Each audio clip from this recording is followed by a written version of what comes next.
Hi, my name is Elle. Welcome to my series on how to crochet for the absolute beginners. I started crocheting about 2 years ago, and during my journey, I found it really hard to know how to even get started. Like, for example, you might be wondering, hey Elle, what kind of yarn and materials should I get? Like, say less. Let's go to the yarn store.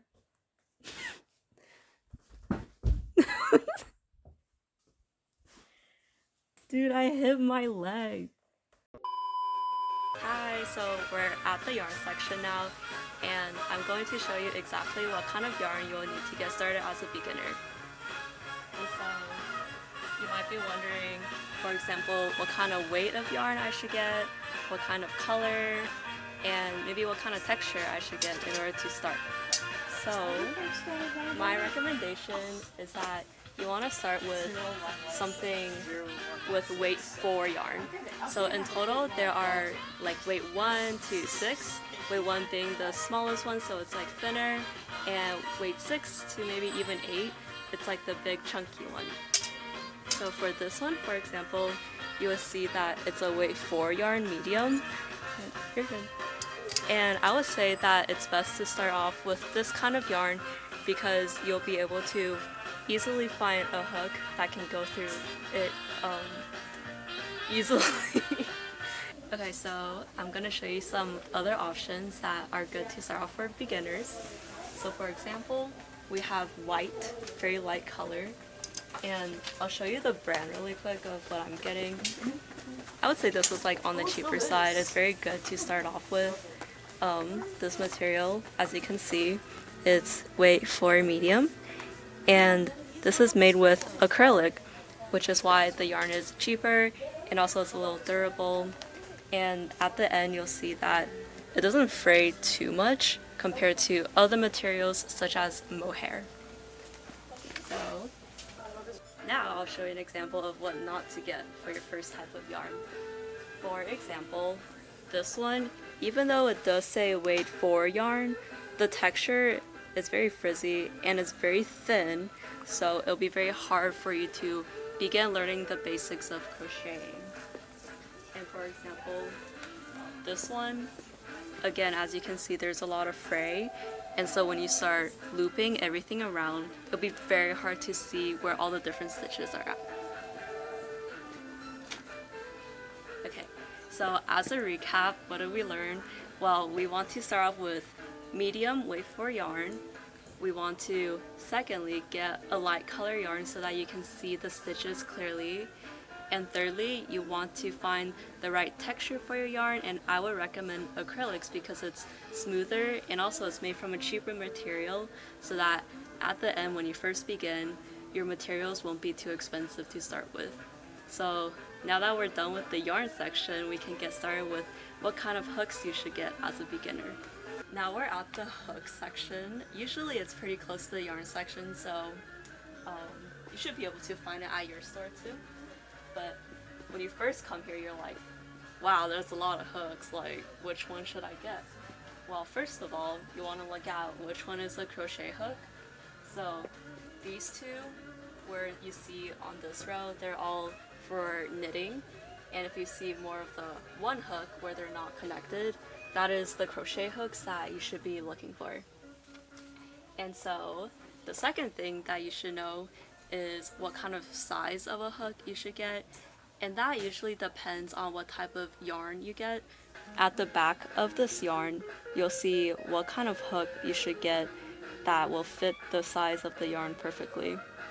So, for example, you'll be looking at here where it says for crochet hooks, USA size 9, and what the size 9 actually represents more accurately is that the size of it is 5.5 millimeter. The third thing that you should look for is kind of what material the hooks are made of and what shape it comes in. So I'll show you an example. These two crochet hooks, this one has more of an ergonomic handle on it, and I think it's made of rubber, while this one is just like an aluminum stick. There is no comfortable holding that you can grasp onto when you're crocheting.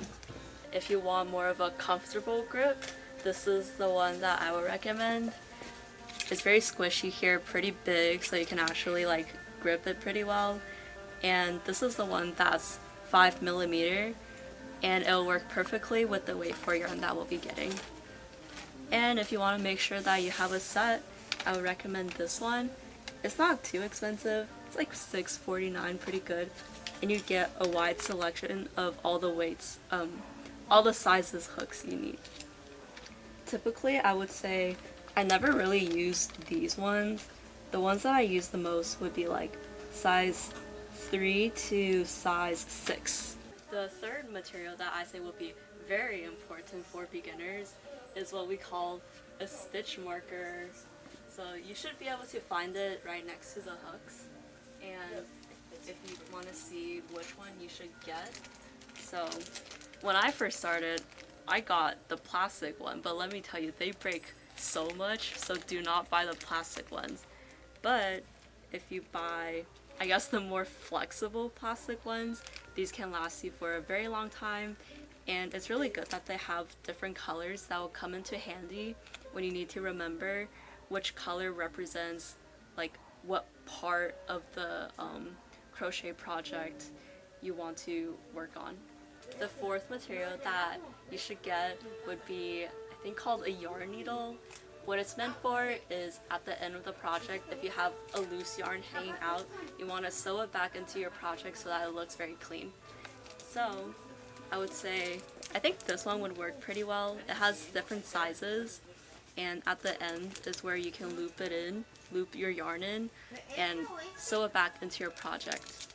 I would not recommend this one because the eye of the needle is very big, so that when you're actually trying to sew it back in, it's so big that it won't even go through your project. Hello! Sorry for the abrupt transition, but I forgot to film an outro like of me walking away from the yarn store, so we're already at home with our materials ready. So if you have all of these materials ready, congratulations! You're done with part 1 out of 4 of this video series. Now you can head on to part 2 of this series, where I'll be showing you all the different ways and the best ways to hold your yarn and your crochet hook to start making your basic stitches. If you guys have any questions, please feel free to use the comment section and message me with any questions that you have. I'll be making some more videos on crochet and maybe some other content in the future. I have a lot of ideas that I wanted to explore, which is why I made this YouTube channel. Okay, I'm gonna go to sleep because sleeping is healthy and I don't do a lot of that. Big day tomorrow. But yeah, I'll see you the next time. Bye!